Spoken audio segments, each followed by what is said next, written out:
জুলাই বিপ্লবের শহীদদের স্মরণে ২১শে ফাউন্ডেশনের উদ্যোগে বিনামূল্যে রক্তের গ্রুপ নির্ণয় কর্মসূচি অনুষ্ঠিত হয়েছে বাঁশখালীর পূর্ব ফুলছড়ি উচ্চ বিদ্যালয়ে।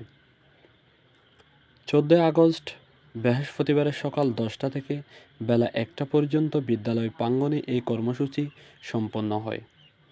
উক্ত অনুষ্ঠানে সভাপতিত্ব করেন বিদ্যালয়ের ভারপ্রাপ্ত প্রধান শিক্ষক পলাশকান্তি দেব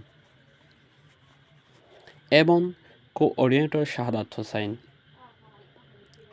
উক্ত অনুষ্ঠানে উপস্থিত ছিলেন সংগঠনের কার্যনির্বাহী কমিটির সভাপতি এম এহসানুল্লাহ, সাধারণ সম্পাদক হিমাদ্রি হোসেন আবির, ক্রীড়া সম্পাদক আব্দুর রহিম, আরিফুল ইসলাম, হাফেজ, শাহাদাত হোসেন বাদশাহ প্রমুখ।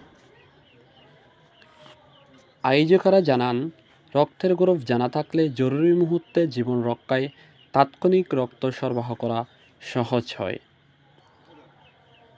ফাউন্ডেশন কর্তৃক আশা প্রকাশ করেছেন, এই ধরনের উদ্যোগ ভবিষ্যতেও অব্যাহত থাকবে। মানবতার সেবায় ২১শে ফাউন্ডেশন।